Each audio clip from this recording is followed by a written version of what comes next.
El fenómeno podcast ha conllevado una transformación en las empresas de comunicación en relación a la manera de distribuir los contenidos multimedia. Además, tras la pandemia, el consumo de podcast en España se ha incrementado exponencialmente. Un informe del Observatorio de iVoox desvela que el 55% de los oyentes escucha ahora más podcast que antes de la pandemia. Durante esta serie de vídeos analizaremos cómo este formato ha impactado en Castilla-La Mancha. 19 profesionales del podcasting y la radio castellano-manchegos nos cuentan en primera persona los entresijos de este medio.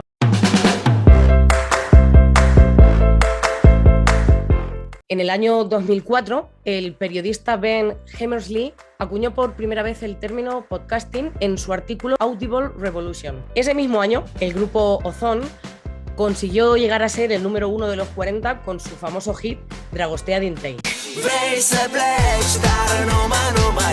Del grupo Ozone seguramente no te suene nada más, pero el término podcast o podcasting te has hartado de escucharlo estos últimos años. ¿Pero de dónde viene? ¿O cómo ha desembarcado este fenómeno en nuestra comunidad? Para responder a todas estas preguntas contamos con la ayuda de profesionales del audio de Castilla-La Mancha. Los podcasts se empezaron como la versión programa grabado disponible, digamos, bajo demanda de los programas de radio. Así empezaron los podcasts. Luego empezaron a surgir contenidos exclusivos que solo se subían a internet. Estamos hablando del año 2000, calculo que 2006, 2007, por ahí. Un podcast es un archivo de audio similar a una transmisión de radio que se puede descargar y escuchar en diversos dispositivos adaptados para ello. Un móvil, un reproductor de MP3, un ordenador. Esta herramienta se ha convertido sin duda en un elemento muy relevante en el replanteamiento del modelo de la radio hoy en día. Pero ¿en qué se diferencia de un programa de radio? Yo creo que la radio, programa de radio puro y duro, queda pues lo inmediato. La radio todavía tiene ese formato de inmediatez para que se ha quedado, yo creo que cerrado pues a programas informativos, de oyentes que llaman, programas deportivos, o sea, retransmisiones deportivas. Ahí sigue existiendo el hueco de la radio tradicional. Fuera de esos contenidos, fuera de la información de las retransmisiones deportivas en directo y hay poquitos formatos más, pues ya está todo mezclado. Para algunas de las personas entrevistadas en este reportaje, la principal diferencia se basa en la espontaneidad del directo de la radio convencional. Programa de radio tradicional yo siempre lo he concebido y a mí de hecho no me importaría y me gustaría como directo. Es decir, tiene que ser en directo porque al final juega mucho y más a día de hoy con, pues eso, con la interacción de la audiencia en redes sociales. Pues entrevistamos a Pepito, ¿qué preguntas tenéis? Tal cual. Se emite en un momento y en un espacio concreto y lo que sale es lo que queda y en nuestro caso, pues al no ser así, al final tenemos la posibilidad de jugar un poquito más con ese diseño. Características en común, al final son programas de radio básicamente. Lo que pasa es que tienen ese punto a veces de interacción que la radio no ha tenido y que se han intentado integrar y es lo que puede diferenciarlo. Quizás se pierde un poquito la frescura esa del directo, de la espontaneidad, o sea, de que tú abres los micros y sabes de quién pueda, ¿sabes? Aquí tenemos que llenar esto como sea. Entonces, sí que es cierto también que te permite tener mucha más calidad. O sea, un podcast te permite tener toda la calidad del mundo, todo lo que a ti te permita el volver a repetir, el cambiar, es el trabajar un poquito más el producto. La frescura, además te digo, porque muchas veces cuando tú estás en directo, cuando estás en diferido, pues puedes cortar, pegar, no hay ningún problema, si te equivocas. Entonces es la frescura, el sacar adelante, el seguir adelante. Durante esa hora, pase lo que pase y ocurra lo que ocurra, tienes que sacar el programa adelante. Entonces esa frescura, cualquier toque de ingenio, cualquier cosilla, creo que es la diferencia. Los programas de radio tienen duraciones establecidas que hay que cumplir. Esto obligará a los profesionales a usar solo su mejor material y dejar de lado lo que no es tan atractivo.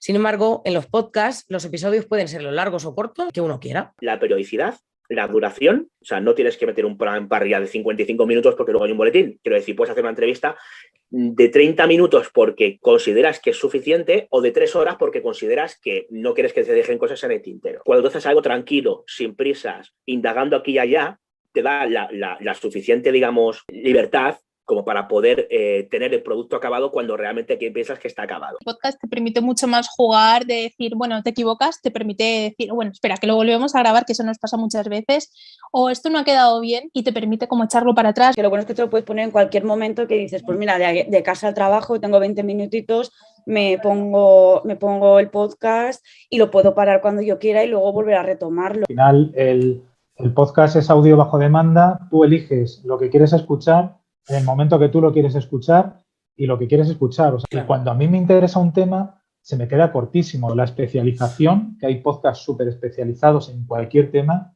y el poder oír cuando tú decidas lo que tú decidas. La libertad para empezar, porque no estás bajo ninguna cadena, no tienes compromiso con nada ni con nadie, vas a tu marcha. La radio al final es de alguien, de un ayuntamiento, de un grupo o de alguien. Alguien pone dinero para que esa radio funcione y se emitan esos programas. Cuando es de alguien, pues lleva una línea, evidentemente. Bueno, podremos gustar luego más o gustar luego menos, pero no tenemos por qué seguir ninguna línea. La libertad de poder decir, bueno, pues voy a grabar 3 programas seguidos, hoy voy a dedicar todo el día a hacer podcast, hago 5, 6, 7 episodios, los que considere, ¿no? O los que pueda, y me desentiendo durante un mes. O sea, nosotras eso lo hemos hecho porque Marian se iba de viaje. Vamos, o sea, tú puedes hacerlo, que tienen una libertad mucho más grande que yo creo que tiene un programa de radio. Un programa de radio al final yo creo que sí que es verdad, es que está muy... Vamos, yo no te he hecho nunca un programa de radio, pero me imagino que sí que está súper más estructurado con tiempos, donde todo, pues yo creo que está todo mucho más medido. Un podcast, pues yo qué sé, si quieres meter una chapa de 40 minutos, te coges la grabadora,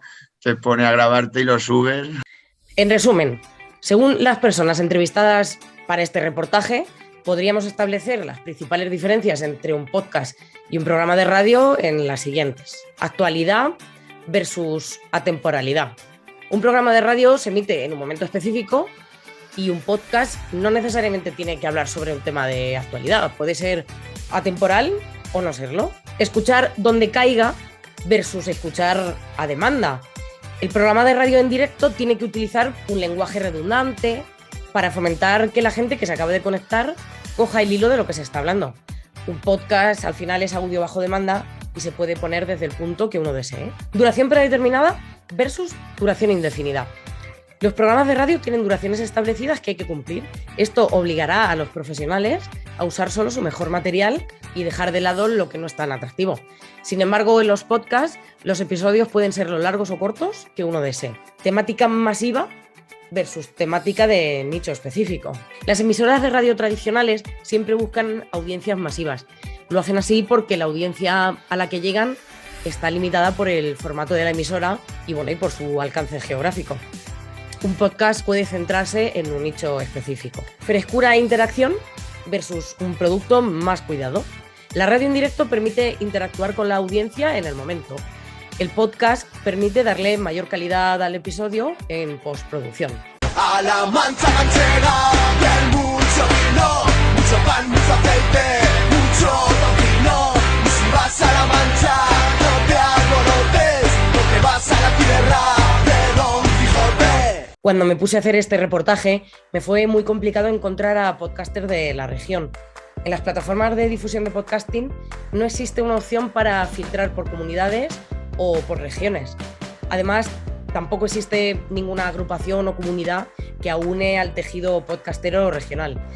Sin embargo, ahondando en las redes sociales y foros, he descubierto una variedad de programas de todo tipo. Creo que hay mucha cultura de podcast en Castilla-La Mancha, lo que pasa es que según en el círculo que te muevas, se ve más o se ve menos. Creo que fue por septiembre-octubre, hubo un concurso de podcast de Castilla-La Mancha y yo decía, ¿pero de dónde sale tanta gente? Por favor, claro, nos avisaron oyentes que se enteraron de él, se nos mandaron el enlace y dijimos, venga, vale, vamos a participar. Y claro, cuando luego nos pusimos a mirar fue como, hola, ¿de dónde sale tanta gente? Pero y además con contenido tan variado. De libros había menos, eso es cierto, pero de deportes específicos como puede ser el baloncesto, el fútbol, la gimnasia rítmica, de música, de Eurovisión, de cocina. Hay podcasts muy chulos que a lo mejor no tienen el reconocimiento que se merecen porque somos muchos y Castilla-La Mancha no es Madrid, pero yo creo que estamos creciendo y que esto va a ir a más. Digamos que sí tengo claro que en Albacete tenemos una buena cantidad de podcasts y de mucha calidad. También es cierto que no sé por qué, la gente que somos de Albacete y hacemos un podcast, nos gusta identificarnos. O sea, yo escucho otros podcasts que no sé realmente de dónde son. Seguramente hay gente de Zaragoza o gente de Madrid, pero no se identifica normalmente y a nosotros no sé por qué. A la hora de hacer el podcast nos gusta hablar mucho de Albacete y nos gusta identificarnos como albaceteños. Es decir, que sí tenemos una percepción de que hay un tejido podcastero fuerte y tenemos podcast punteros desde Albacete. Pero es una percepción que también pasa de fuera a adentro. O sea, tú, cuando nos hemos reunido con jornadas como la Hotpot o los Podcast Days en Madrid, la gente de fuera sí es consciente y sí es una comidilla, ¿no? Está la broma, ¿no? De que todos los podcasters son de Albacete, ¿no? En proporción, si tú miras, por ejemplo, en iVoox, el ranking de iVoox, puedes decir un poquito para medir, del top 200, pues sí es fácil que haya 5 o 6 podcasts de Albacete. Algunos profesionales de la radio y el podcast opinan que en Castilla-La Mancha, al ser una comunidad con menor densidad de población, el podcasting todavía tiene que ahondar en la audiencia. Soy consciente de que hay un gremio, digamos, de que hay una pequeña comunidad de gente muy interesada y que está haciendo cosas con repercusión más allá de la radio, quiero decir, más allá de un poco del tema regional, pero no sabría decirte cosas así más concretas, que todavía no se ha oficializado un poco o se ha creado una especie de grupo de podcasters de Castilla-La Mancha, porque en Madrid, por ejemplo, están las JPod y sí que desde el principio ha habido mucha comunidad, en Barcelona también, pero aquí es verdad que no, que todavía es una cosa como un poquito, es decir, hay perfiles manchegos, por decirlo de alguna forma, que sí que circulan en esos otros ámbitos, pero aquí no se ha... No hay una referencia como tal del tema. Hacer un podcast es algo como muy solitario, pese a que lo puedas hacer en grupo.